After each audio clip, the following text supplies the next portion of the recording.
We look official. It's because we're wearing black. Men in Black right here. Mm-hmm. All right, welcome back to another edition of Sling Paint Gaming. Nim's over here. Berto's over here. I'm thinking over here. All right, so FAQ edition. FAQ. FAQ. We could say that. FAQ. It's not FAQ. It's FAQ. All right. FAQ, the biggest thing, there was a lot of holy crap, and like everybody was like mass hysteria. I think, a lot of people were getting upset about it. Oh my god! Oh my god! Oh my god! No, it's actually, I thought it was a much needed FAQ. Yeah. No, they really did. Yeah. There is so we're gonna put the link below in the FAQ. Yeah, we're not gonna go through all of it because there's a lot to read, and really we're lazy. So we're lazy. You guys read it. We probably spent like 3 hours on this FAQ. We will give you the cliff notes. Right. So of the latest changes. Yes. Not the whole thing. I want to say there's probably 3 big things that I would like to focus on. Yeah. The first and foremost is the timing chart. Yep. So they finally. So it's one of the 10,000-foot plan. Yeah, how exactly. To follow these. You can blow this up and put it on a poster in your room. But this was actually much needed. Now we're not going to go through all the different steps. Yeah, there's a lot. But I don't know how many people have asked us, and actually there was bets won. I know this for a fact. There was people were saying, "Hey, Berto, what happens when who does this when, and what happens when this?" And I'm like, "No, this happens because of this and this and that." Because there was not one consolidated view of official of what are the steps during performing an attack. Because so many different upgrade cards and what have you do different steps and trigger off different things and different events and what have you. Some people are saying that this has made this complex. It has, but at the same time, this gives it an easy to follow list. The game of X-Wing itself, it is a complex game. There are a lot of conditions, but you can, when you first start off, simplify it and don't have all the abilities and upgrades and run generic. Yeah, just don't put any cards on your ships. Just fly them as a little bit. You yawning? Yeah. Yes. I need to start drinking more coffee during the day, I think. We do these videos late at night. And I have a young baby at home. Yes, that's right. You don't get much sleep lately. No, but this does simplify. You do get sleep? Yeah. Oh, nice. Okay, he does. He's reading through he's following this timing chart. Kind of made me. Yeah, the timing chart. We're not going to go through it in details, but definitely take a look at this. I would actually print this out.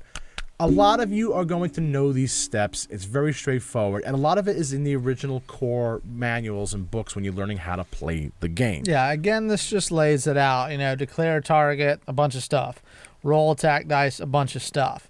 Modify attack dice, a bunch of stuff. Right. Then defense, here's what all happens. Roll dice, here's what all happens. Right. And the biggest thing, too, is all the majority, I want to say 90% of the updates that are in this book are all referring to this new chart. So you see a lot of red everywhere for different upgrades or pilot skill abilities, but it's just clarifying this happens at this particular step. So and when different things can trigger and what have you. Yep. So definitely take a look at the timing chart. Again, we're not going to go through in detail because we could spend hours upon this. But if you do have questions, you can leave in the comments below and we can definitely talk about it. I think the other biggest thing, the second biggest thing that came out is everybody was saying oh crap, this FAQ is the U-boat killer. Right.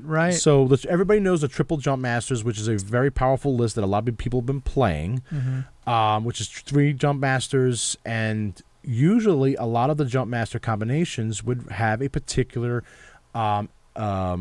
not astromech, salvaged astromech called overclocked R4. Yeah, and so they were using with Deadeye, which Deadeye is you burn a focus to fire instead of a target lock for your munitions, like the torpedoes. Right. And overclocked R4 basically says that when you spend a focus token, right, you can acquire a target lock. And the challenge with that is overclocked or R4 agromech? Did I just do that? Hold, pause. I'm sorry. You're right. R4 agromech. I get those two for some reason. What was that? Sorry. No, what was that? What? You're right? You're right. Yeah. You're right. He's right. I admit when I'm wrong. I'm sorry. R4 Agromech, Yep. which basically says when attacking, after you spend a focus token, you may acquire a target lock on the defender. So they clarified that within the new timing chart and stuff, that R4 Agromech is actually not spending a focus token on an attack during the attack. It's because it's not when attacking. You're spending a focus token because of Deadeye's ability to initiate the attack. Right. So everybody's like, oh, it's going to kill the U-boats because everybody was running a lot of R4 Agromechs so they can get the target lock. And what it modify does more was dice. it doesn't give you as many hits, possibly as many hits, because Correct. you're not getting a free target lock. Correct. Right then and there. But on top of, like, people were running proton torpedoes, which changes a die. You had guidance chips, which changes a die. Right. So you're almost guaranteeing almost you had 4 hits four- majority yeah. of the time if you're running protons, and if you have plasmas, I mean, Yeah. protons were better because they get a dice result, but still plasmas were adding and taking another shield on top of it. I can't quit yawning. Yeah, stop yawning. I can't. Are you okay? Do you need medicine and caffeine? Caffeine.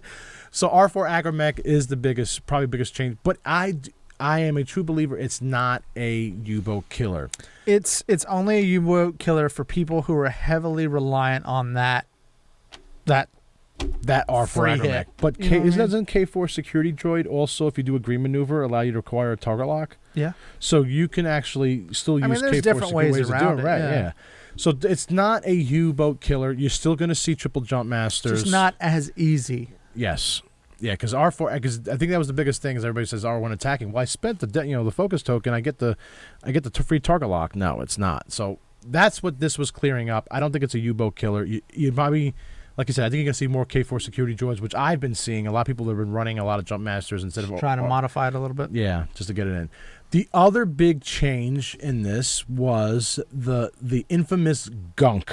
Yeah, they finally gave us some clarification on that. It was 50-50. Some people said, oh, no, it's two different, it's the same action, you can't do it, blah, blah, blah. Well, they finally came out and said, actually, yes, you can. If you have the ability to do 2 actions in a round, you can do both uses of Gonk in 1 round. Yes, and if you have the... Or push the limit. Not push the limit, experimental interface. Sorry. Push the limit only does things that's You on were your right. action bar. Right. Wow, we are both right. In That the took a one lot for me episode. to say.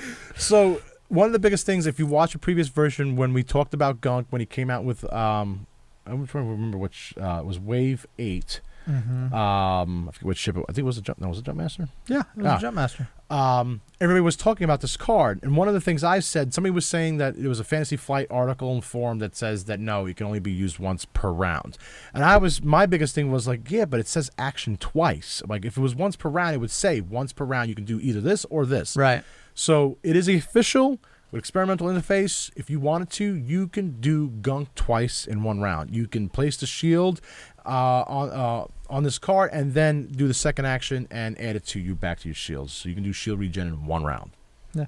So that is official. If you guys have questions, or if we do want to talk about or discuss in another video something more in detail, let us know in our community. We can definitely hit you up there.